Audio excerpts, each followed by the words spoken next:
اعوذ باللہ من الشیطان الرجیم بسم اللہ الرحمن الرحیم السلام علیکم ورحمۃ اللہ وبرکاتہ۔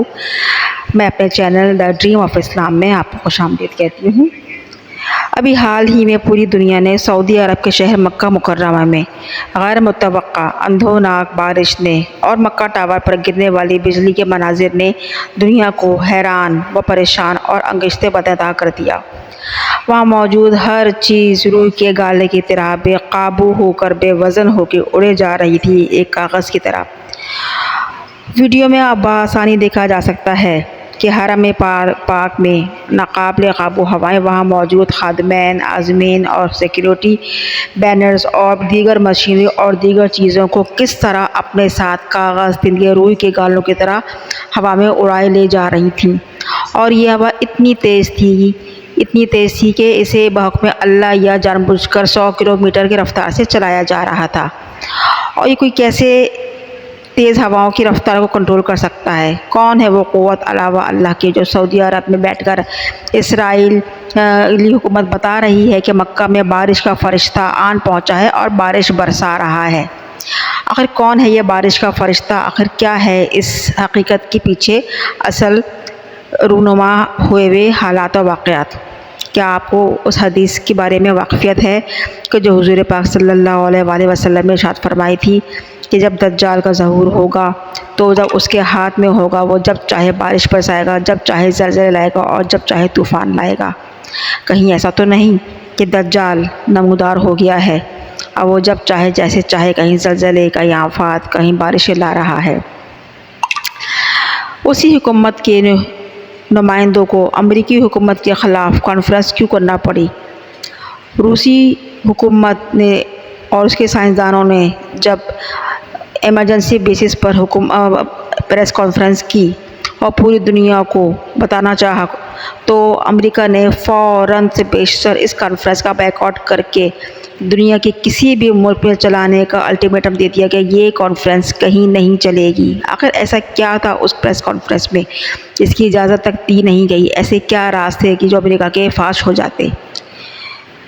گزشتہ چند سالوں سے گلوبل وارمنگ کی وجہ سے بارشیں، زلزلے، طوفان، گرمی سردی میں اضافہ اس شدت سے ہو رہا ہے کہ اب گمان ہونے لگا ہے کہ اس امر میں صرف قدرت کا ہی ہاتھ نہیں بلکہ اور کوئی بھی طاقت کار فرما ہے جو اس کرۂ ارضی کو اپنی مرضی سے چلا رہی ہے۔ اللہ تعالیٰ سے کھلی جنگ کر کے اس کے قہر کو دعوت دے رہی ہے۔ کوئی تو ہے جو نیچر کے خلاف جا کر نیچر کو ہی لوگوں کے خلاف استعمال کر رہا ہے اور اسے بطور فتنہ، تباہی، بربادی کے استعمال کر رہا ہے۔ اب سوال یہ اٹھتا ہے کہ ایسا کیسے ممکن ہے؟ جس کی ہم گزشتہ مثال دے سکتے ہیں کہ جو ترکی میں اندھوناک زلزلہ آیا، اور حالیہ مثال مکہ میں ہونے والی طوفانی خطرناک بارش اور بجلی کا گرنا، جو کہ حرم پاک میں 100 کلومیٹر کی رفتار سے ہوائیں چلیں کہ انسان بے قابو ہو کر ہوا کے سمت چلے جا رہے تھے۔ مشہور عرب ماہر جغرافیائی انالیسسٹ ڈاکٹر عبداللہ المسند کو جو سب سے مستند جغرافیائی ماہر مانا جاتا ہے، ان کی رپورٹ میں جو تبصرہ کیا ہے وہ جان لیتے ہیں کہ اسرائیل نے بارش کا فرشتہ کسے کہا ہے۔ جناب علی، سائنس کی تیزی سے ترقی کرتی ہوئی مناظر میں ایک بدترین ٹیکنالوجی ہارپ بھی ہے، جس کا ذکر لوگوں نے کے سماعت سے گزرا ہوگا کہ ہارپ ہے کیا، اور یہ اب ترکی کے ہونے والے تباہ کن زلزلے کے بعد ہارپ کا ذکر زد عام ہونے لگا ہے۔ اس وقت ماہرین یہ خدشہ ظاہر کیا تھا کہ یہ جو زلزلہ تھا یہ قدرتی آفات کا نتیجہ نہیں تھا بلکہ یہ آرٹیفیشل بنیاد پر تباہی لائی گئی تھی، قدرت کی طرف سے آنے والا ایسی اس میں کوئی شامل نہیں تھی۔ امریکہ کے تیار کردہ ہارپ ٹیکنالوجی کے ذریعے تباہ کن معرکہ انجام دیا گیا۔ آج پھر ایک بار اسرائیلی سائنسدان اور ماہرین اس دعوے کے ساتھ یہ بات کر رہے ہیں کہ تباہ کن بارش اسی ہارپ کا نتیجہ ہے، اور اسی ہارپ کو بارش برسانے والا فرشتہ کا نام دیا گیا۔ پوری دنیا میں امریکہ ہارپ کے ٹاور نسبت کے نام سے نصب کر رہا ہے، اور اس کے ذریعے ہوا کا اوپر کی سطح پر یعنی آسمان کے قریب ٹیمپریچر تبدیل کر دیا جاتا ہے۔ اوپر جب ٹیمپریچر جتنا گرم ہوتا ہے نیچے اتنی ہی تیز ہوائیں چلنا شروع ہو جاتی ہیں، جس کے نتیجے میں شدید ترین بارشیں اور بدترین طوفان عمل میں آتے ہیں۔ ترکی میں اس ارضیاتی خطے کی خد و خال کی وجہ سے امریکہ ہر جگہ کو اسی طریقے سے استعمال کر رہا ہے۔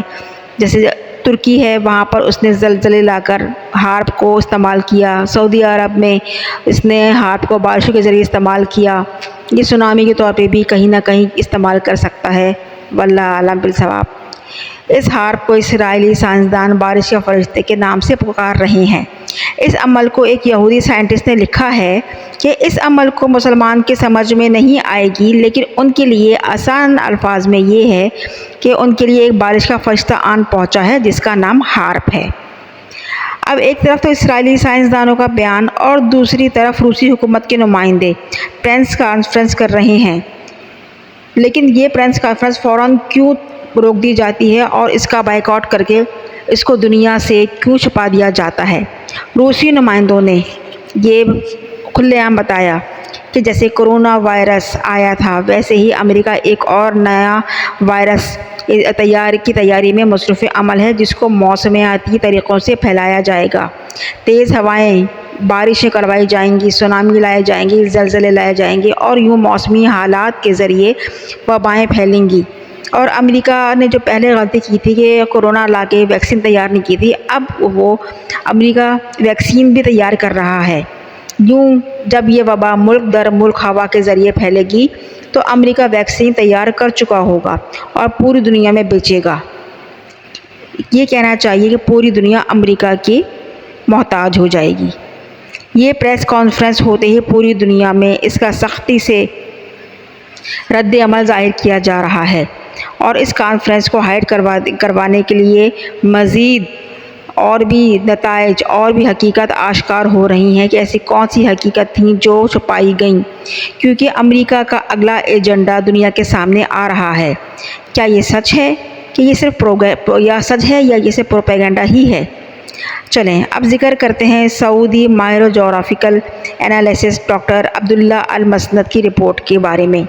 ڈاکٹر عبداللہ المسند نے حالیہ حالات کے پیش نظر سب سے پہلے آنے والے زائرین اور وہاں کے رہنے والے مقامی لوگوں کو تنبیہ کی کہ اگر اس قسم کے حالات دوبارہ رونما ہوتے ہیں تو اکیلے نہ نکلیں، گروپوں کی صورت میں نکلیں اور کوشش کریں کہ کسی دیوار کی جگہ پر کھڑے ہوں، اور اپنے آپ کو بچانے کی ذمہ داری آپ کی خود کی ہے، نہ کہ حکومت کی۔ اور اس کے علاوہ اور بھی بہت سی تجاویز دیں۔